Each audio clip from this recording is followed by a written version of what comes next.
These were two of our multi-step exit tickets from this past week, and they're definitely a little bit more complicated. They require a lot of just understanding of the question, understanding of what's asking, being able to pull a lot of the information out, and kind of finding that secret or hidden question that it's not asking you that students need to know first before they can move forward. So the first one says, a classroom currently contains 6 rows of chairs with 5 chairs per row.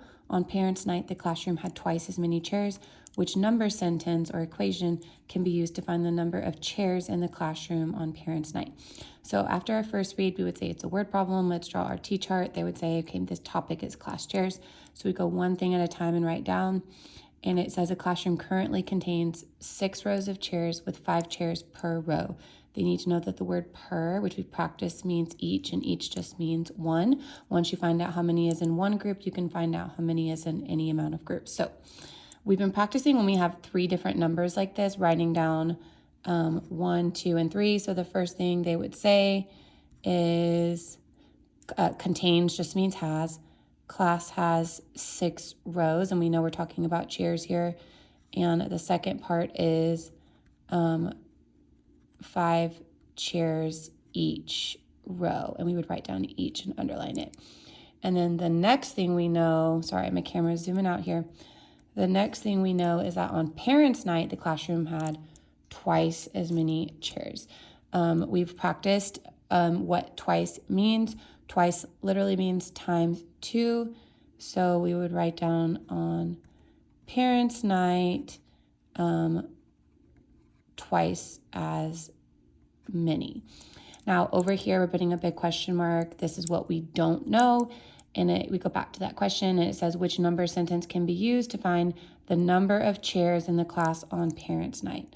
So they want the chairs in class on parents' night. Now, just a reminder, students do not have any paper like this on the STAR or other tests. That's why we do the T-chart, because they don't have any of this in front of them that they can write on. It's all on a screen.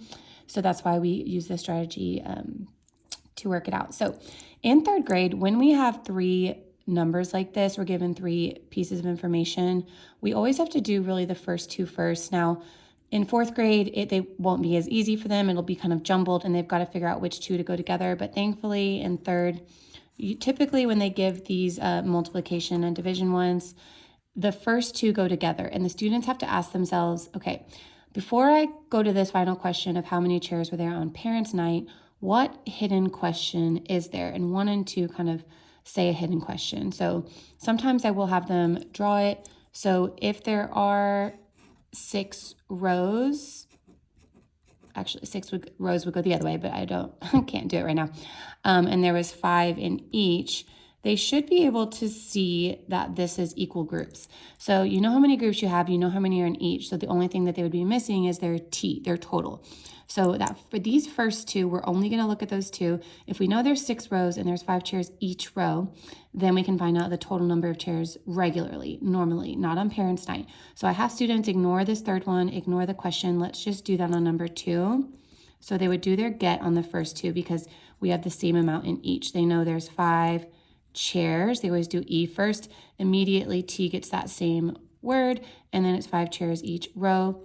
The problem told us there was 6 rows, so that's just multiplication. 6 times 5 is 30. So the whole point of telling us 1 and 2 were to let us know that there's 30 chairs in that classroom. So I either have them write it up here or cross this out. Some students kind of do different things, but basically what we know now for step 2 is we have 30 chairs and twice on parents' night. I kind of brought down number 3 over here. They don't have to rewrite it here. I'm just kind of doing, these are the 3 things now that we have. There's 30 chairs. There's twice as many on parents' night.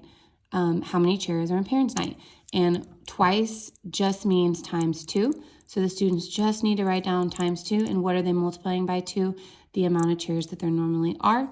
So it would be 30 times 2. Some students added to the side 30 plus 30. That's fine, but 30 times 2 is just 60. So there are 60 chairs in class on parents' night. And if they come over here and they look at this, they really just have to choose the equation. And this is why we do it this way, because it matches it. We did 6 times 5, which represents 30. And then what we did to 30 was multiply that by 2. So the only one that shows 6 times 5 and then times 2 is B. But I also want to teach students the ones that are not that are obviously wrong. A is just adding twice. They should see if they have equal groups and know that if something is each, like in each group, there at least should be some multiplication going on. So it's not A. Same thing with D. They should be able to catch that we're multiplying 6 times 5. But if students don't know, they could, if they just weren't quite sure how to totally solve it, they could at least get rid of A and D. Now, B and C both say 6 times 5. The difference is on B, they're multiplying 30 times 2, which would be twice as much. On C, they're dividing by 2. A word problem would have to say something like there were 30 chairs, half of those chairs were taken out. So then how many were in there? Well, if they were taking out half means divide by 2. So twice means multiply by 2. Half is divide by 2. So the answer that we chose would be B. And if they actually went and solved each of these, like for this one, 6 plus 5 is 11, 11 plus 12 is 13. And if they did all of them, it wouldn't match. Only one of them matched, getting 60.